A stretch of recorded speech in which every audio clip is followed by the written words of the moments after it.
नमस्कार साथियों, मैं राजवर्धन चौहान एक बार फिर से आप सभी का स्वागत करता हूं आपके अपने YouTube channel study waves classes पर।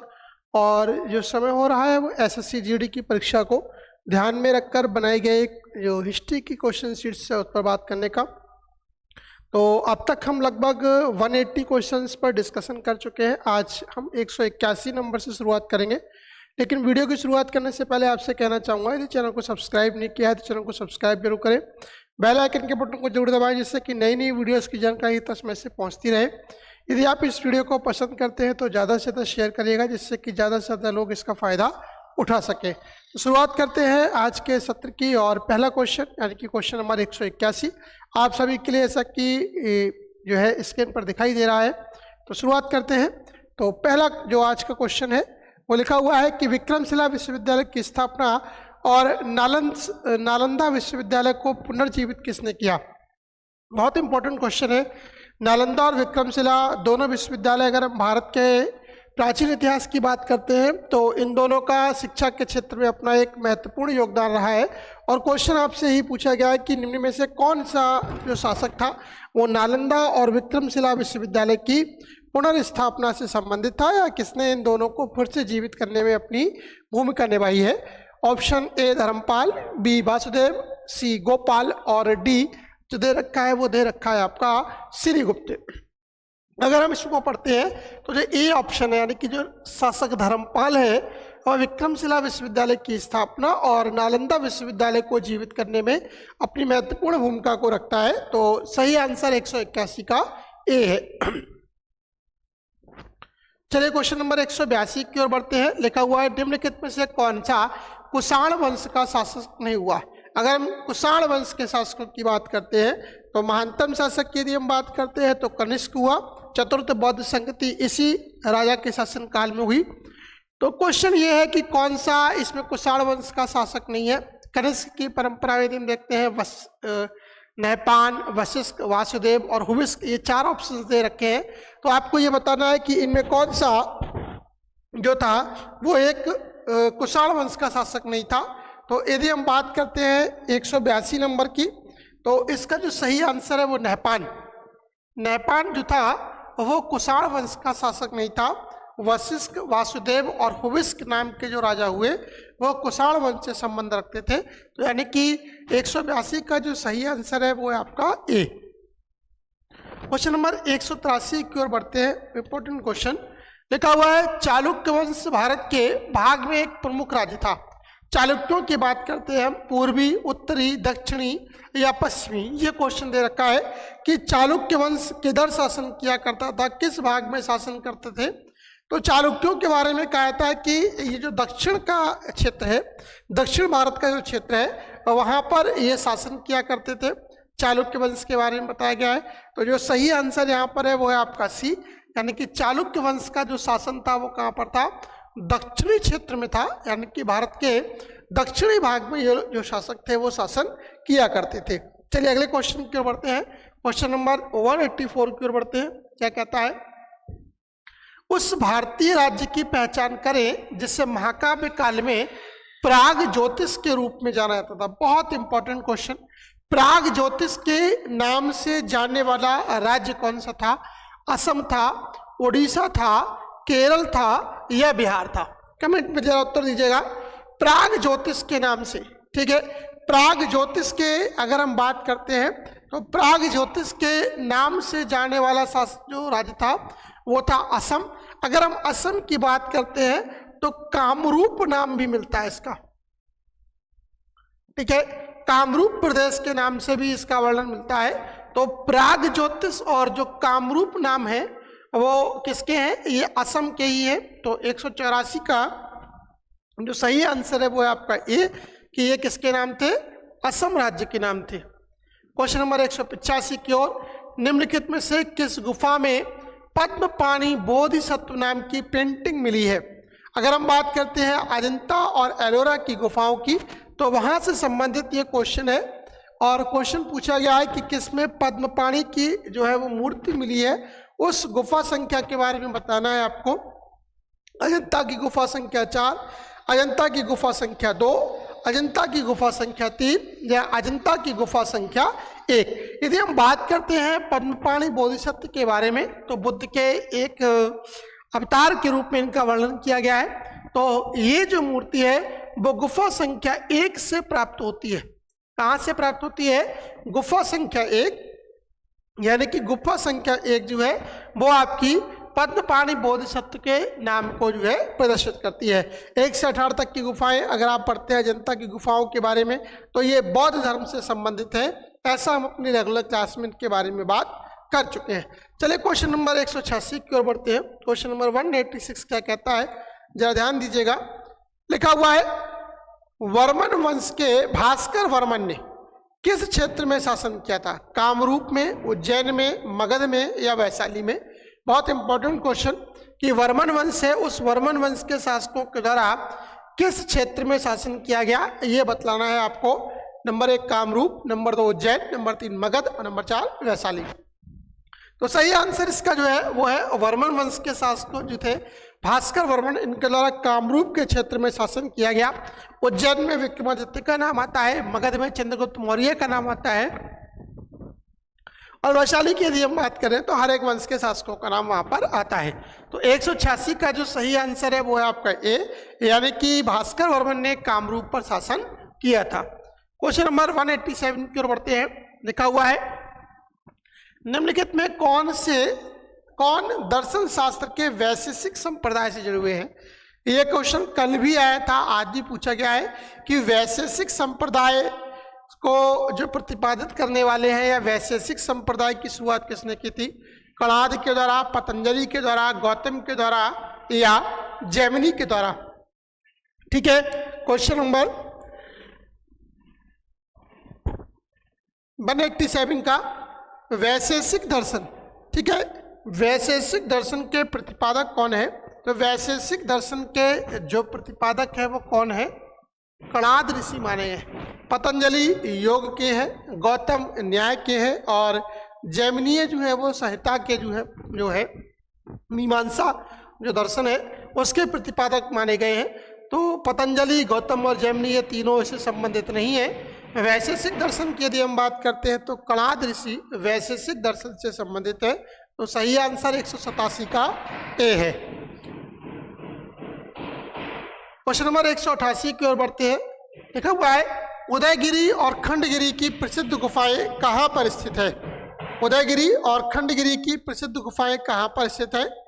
Number 1 Tripura, number 2 Uttarakhand, number 3 Orissa और नंबर 4 छत्तीसगढ़। 188 में 4 ऑप्शन दे रखे हैं, आपको बताना है कि खंडगिरी की गुफाएं कहाँ से संबंधित है। तो सी ऑप्शन, यानी कि ये ओडिशा से संबंधित है। खंडगिरी की गुफाएं कहाँ से संबंधित है? ओडिशा से संबंधित है, ठीक है। और जो त्रिपुरा, उत्तराखंड और छत्तीसगढ़, ये आंसर इसमें गलत दे रखे हैं। क्वेश्चन नंबर 189 की ओर बढ़ते हैं। कथा सरित सागर किसके द्वारा लिखी गई है? कथा सरित सागर को लिखने वाले कौन है, ये क्वेश्चन पूछा गया है। तो कथा सरित सागर की यदि हम बात करते हैं क्वेश्चन नंबर 189 की, तो ये सोमदेव के द्वारा रचित है। किसके द्वारा? सोमदेव के द्वारा कृत है। कालिदास की यदि हम बात करते हैं तो रघुवंशम है, अभिज्ञान शाकुंतलम है, मेघदूतम है, ये इनके कुछ नाटक है। भास की इनका वासवदत्ता है। जयदेव की यदि हम बात करते हैं तो जो रासो साहित्य में उनका नाम इंपॉर्टेंट है। तो सही आंसर यहाँ पर कथा सरित सागर किसने लिखी है? कथा सरित सागर को लिखने वाले आपके सोमदेव है। क्वेश्चन नंबर 190 की ओर बढ़ते हैं। पाल राजवंश का संस्थापक कौन था? बहुत इंपॉर्टेंट क्वेश्चन 190 नंबर कि पाल वंश का जो संस्थापक था वो कौन सा था, ये बतलाना है आपको। 190 नंबर कि धर्मपाल था, मणिपाल था, रामपाल था या गोपाल था। यदि हम पाल वंश के शासकों की बात करते हैं तो गोपाल जो था वो इस वंश का शासक था, यानी कि गोपाल पाल वंश के शासकों में से महत्वपूर्ण शासक था। और सही आंसर इसका जो डी ऑप्शन है वो बिल्कुल ठीक है। चलिए क्वेश्चन नंबर 191 की ओर बढ़ते हैं कि कोलाटुनाडु, बल्लवराट तथा थेक्कुमकुर भारत के किस राज्य में प्राचीन अल्पकालिक साम्राज्य थे? ठीक है, अगर हम बात करते हैं तो ये दक्षिण के भारत जो थे, दक्षिण के जो राज्य हैं उनसे संबंधित क्वेश्चन है। और यही आपसे पूछा गया है कि ये किस राज्य से संबंधित है। क्वेश्चन नंबर 191 का आंसर दीजिएगा। ठीक है, 191 में अगर हम बात करते हैं दक्षिण के राज्यों में, तो एक ही ऑप्शन दिख रहा है और वो दिख रहा है केरल। जैसे मैंने आपको हिंट दी, गुजरात, कर्नाटक, बिहार, ये आंसर आपके गलत है। ठीक है, तो सही आंसर क्या है आपका? सी आंसर बिल्कुल सही है। कि कौन था इसमें? इसमें आपका केरल राज्य जो आता है वो बिल्कुल सही आंसर है, यानी कि केरल राज्य में ये कुछ समय के लिए ये राज्य जो थे वो अस्तित्व में आए थे। 192 विक्रम संवत कब प्रारंभ हुआ? बहुत इंपॉर्टेंट क्वेश्चन, कई बार एग्जाम में पूछा आता है कि विक्रम संवत की शुरुआत कब हुई। विक्रम संवत की शुरुआत करने वाले कौन से थे? तो 57 BC, लगभग 57 ईसा पूर्व राजा विक्रमादित्य के द्वारा इस संवत की शुरुआत की गई थी। विक्रम संवत की शुरुआत किसके द्वारा की गई? राजा विक्रमादित्य के द्वारा की गई थी, और 57 ईसा पूर्व में BC का टाइम पीरियड दे रखा है, तो ये संवत शुरू हुआ था। बहुत इंपॉर्टेंट क्वेश्चन है। 193 किस राज्य में अशोक का जोगड़ा रॉक शिलालेख स्थित है? ठीक है, अशोक का जोगड़ा रॉक शिलालेख स्थित है। आप इसको पढ़िएगा कि जोगड़ा रॉक शिलालेख कहां पर स्थित है। ये अशोक का एक महत्वपूर्ण शिलालेख है जिसमें अशोक ने अपने आदेशों को उत्कीर्ण कराया है, और यही क्वेश्चन आपको बतलाना है कि ये कहां पर है। क्वेश्चन नंबर 193 आंध्र प्रदेश में है, गुजरात में है, उड़ीसा में है या उत्तराखंड में है। तो क्योंकि बेसिक अगर आपको याद हो, हम पिछली क्लासों में इसके बारे में पढ़ चुके हैं अपने, तो जो उड़ीसा है, उड़ीसा में क्या है? ये जोगड़ा रॉक शिलालेख जो है वो स्थित है। तो 193 का जो सी आंसर है वो बिल्कुल सही है। 194 तोलकाप्पियर भाषा के प्रसिद्ध प्राचीन व्याकरणविद है। 4 भाषाएं दे रखी है, तमिल के, तेलुगु के, कन्नड़ के या उड़िया के। तोलकाप्पियर की यदि हम बात करते हैं, तो यदि हम तमिल साहित्य को पढ़ते हैं तो तमिल साहित्य में इनका बड़ा नाम है, और क्वेश्चन यही पूछा गया है कि तोलकाप्पियर किससे संबंधित है। तो तोलकाप्पियर आपके तमिल साहित्य के प्राचीन व्याकरणविदों में से एक है। यदि आप शिल्पत्तिकारम इत्यादि जो ग्रंथ है दक्षिण भारत के उनको पढ़ोगे तो वहां पर इनका नाम आता है तोलकाप्पियर ऋषि का। तो ये एक व्याकरणविद है। 194 का ए आंसर बिल्कुल सही है। 195 प्राचीन भारतीय दर्शन के अनुसार पुरुषार्थ या जीवन के 4 उद्देश्य शामिल नहीं है। ठीक है, 4 उद्देश्य बतलाए गए हैं, धर्म, अर्थ, काम और मोक्ष। ठीक है, यश उसमें शामिल नहीं होता, यानी कि डी आंसर यहाँ पर बिल्कुल सही है। 195 का डी आंसर आपका बिल्कुल सही है कि इसमें कौन सा सम्मिलित नहीं है, यश सम्मिलित नहीं है। 196 की ओर निम्न में से किस मंदिर का निर्माण राष्ट्रकूट वंश के द्वारा किया गया था? कैलाश मंदिर, आदि कुंभरेश्वर, बृहदेश्वर मंदिर और चेन्नकेशव मंदिर। यदि हम बृहदेश्वर मंदिर के बारे में पढ़ते हैं, 196 का सी आंसर जो दे रखा है, 196 का सी आंसर बिल्कुल सही है कि बृहदेश्वर मंदिर जो है, ठीक है, एक मिनट राष्ट्रकूट वंश की बात हो रहा है, तो ये ऑप्शन गलत होगा आपका, इसे ना ध्यान दें। सही आंसर होगा कैलाश मंदिर। ठीक है, कैलाश मंदिर का निर्माण राष्ट्रकूट वंश के शासकों के द्वारा किया गया था, और बृहदेश्वर मंदिर इसका उत्तर गलत था। आदि कुंभेश्वर और चेन्नकेशव मंदिर भी इसके सही उत्तर नहीं है। तो 196 का जो सही आंसर है वो आपका ए। 197 अमुक्त माल्यदा का लेखन किसके द्वारा किया गया? कल भी हम इसके बारे में बात कर रहे थे। कृष्णदेवराय एक राजा हुए, ठीक है, कृष्णदेवराय के द्वारा जो है अमुक्त माल्यदा का लेखन किया गया था। हरिहर और बुक्का अगर हम बात करते हैं तो विजयनगर साम्राज्य से संबंधित थे, ये नहीं है। ब्रह्मदेव राय भी इसमें नहीं आते। सही आंसर जो है कृष्णदेवराय। अमुक्त माल्यदा की रचना किसके द्वारा की गई? कृष्णदेवराय के द्वारा की गई। 198 हिंदू पौराणिक कथाओं के संदर्भ में निम्नलिखित में कौन सा विकल्प भगवान विष्णु के 10 अवतारों में से एक नहीं है? ठीक है, गरुड़, मत्स्य, कूर्म और वराह। यदि हम भगवान विष्णु के बात करते हैं अवतारों की, 10 अवतारों की, तो उनमें गरुड़ का जो अवतार है वो इसमें शामिल नहीं होता। मत्स्य, कुर्म और वराह भगवान के 10 अवतारों में शामिल होते हैं। तो 198 का सही आंसर आपका ए। 99, प्राचीन भारत में गांधार कला शैली को किस राजवंश ने विकसित किया था? बहुत इंपॉर्टेंट क्वेश्चन है। अगर हम गांधार कला शैली की बात करते हैं तो इस कला शैली को विकसित करने वाले जो थे वो आपके थे भैया ए ऑप्शन, यानी कि कुषाण वंश के शासक। कुषाणों के द्वारा गांधार कला शैली और मथुरा कला शैली को जो है यहाँ पर प्रचलन में लाया गया। तो 199 का सही आंसर ए।